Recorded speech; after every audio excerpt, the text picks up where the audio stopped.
My mother-in-law threw my daughter's birthday cake in the trash. She doesn't deserve a celebration, she said. My husband just watched. Tears filled my daughter's eyes.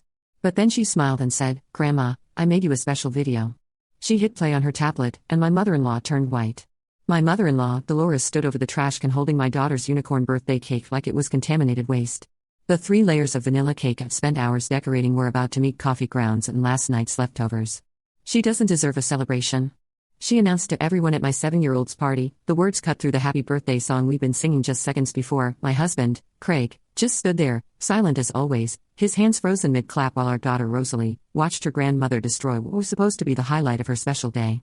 The other parents gasped. The children went quiet.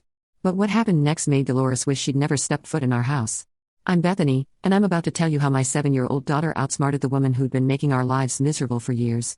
I'm 34 years old, an elementary school teacher who thought I understood kids pretty well, until my own daughter showed me what real courage looks like. My daughter, Rosalie, had just turned 7 that day. She's the kind of kid who names her stuffed animals after Supreme Court justices, and insists on reading the news with me every morning. Smart doesn't even begin to cover it. She has this way of observing everything while pretending to be absorbed in her coloring books or tablet games. Craig, my husband of 9 years, works as a software developer for a tech startup downtown.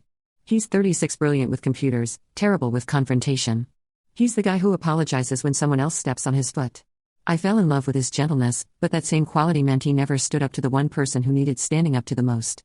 That person was Dolores, age 62, retired bank manager and professional destroyer of joy. She had opinions about everything from how I folded fitted sheets to how many vegetables should be on Rosalie's plate. In her world, children should be seen, not heard, and definitely not celebrated unless they'd earned it through academic perfection and complete obedience. The birthday party was supposed to be simple: 3 kids from Rosalie's new school, their parents, US and Dolores, 12 people total in our Portland home with paper butterfly decorations and a homemade cake. But Dolores had other plans. She always had other plans. What she didn't know was that Rosalie had been planning something too for weeks. My daughter had been working on what she called her special project on her tablet. Every time I asked about it, she'd give me this little smile and say it was for school. Craig thought it was probably another one of her creative writing stories. We were both wrong. The moment Dolores dropped that cake in the trash, I saw something change in Rosalie's face. The tears were there, yes, but behind them was something else, a look I recognized from my own childhood. When I finally decided I'd had enough of being pushed around, she wiped her eyes, walked over to her tablet and said the words that would change everything. "Grandma, I made you a special video. Want to see it?" I should have known something was wrong.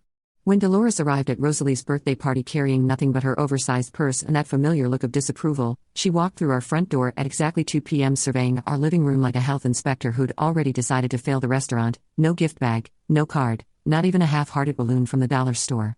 The morning had started so differently. Rosalie bounced into our bedroom at 6 a.m. wearing her favorite purple dress, the one with tiny silver stars that she'd picked out specially for today. "Mommy, do you think Grandma Dolores will like my surprise?" she asked, clutching her tablet against her chest like a treasure. For the past month, she'd been secretly working on something she called her appreciation project for school. Every time I walked into her room, she'd quickly minimize the screen and start playing some game about digital pets. "I'm sure she'll love whatever you made, sweetheart," I told her, though the words felt heavy with doubt. Dolores hadn't loved anything we'd done in the 3 years since we'd moved to Portland for Craig's job. Our small craftsman house was transformed for the occasion. Rosalie and I had spent 3 evenings cutting and folding paper butterflies in every shade of purple and pink. We'd strung them from fishing line across the ceiling, and when the afternoon light hit them through the windows, they cast dancing shadows on the walls. The dining table wore my grandmother's lace tablecloth, and I'd set it with mismatched vintage plates I'd collected from estate sales and thrift stores. Each plate told a story, had a history, just like I wanted Rosalie to understand that imperfect things could still be beautiful. The centerpiece of it all was the cake. I'd stayed up until 2 a.m. the night before, carefully piping buttercream roses and sculpting a fondant unicorn with a rainbow mane, 3 layers of vanilla cake with straw. Very filling. Rosalie's favorite, she'd drawn me a picture of exactly what she wanted, down to the unicorns, pink hooves and golden horn. "Remember when Grandma said unicorns are silly and I'm too old for them?" Rosalie had asked while we were mixing the batter together 2 days earlier. I remember I said, letting her lick the spoon, "I still want one. Maybe when she sees how pretty it is, she'll understand why I love them." That morning, Craig was conveniently busy in the garage, supposedly getting ice, but really just avoiding the pre-party preparations.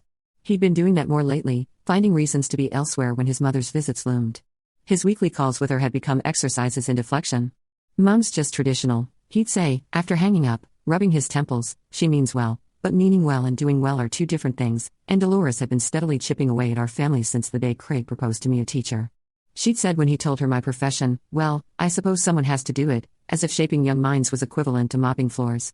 My parents lived across the country, in Boston, too far to make it for every birthday, but never too far to send love. They'd shipped a package that arrived 3 days early with strict instructions not to open until the big day. My sister Nadine was supposed to fly in from Chicago, but her flight got canceled due to storms. She'd FaceTime that morning, singing happy birthday while Rosalie ate her special birthday pancakes shaped like butterflies gave Dolores hell. Nadine had whispered to me when Rosalie ran off to get dressed, she's Craig's mother. I have to try. I whispered back, you've been trying for 9 years. Beth, when's he going to try?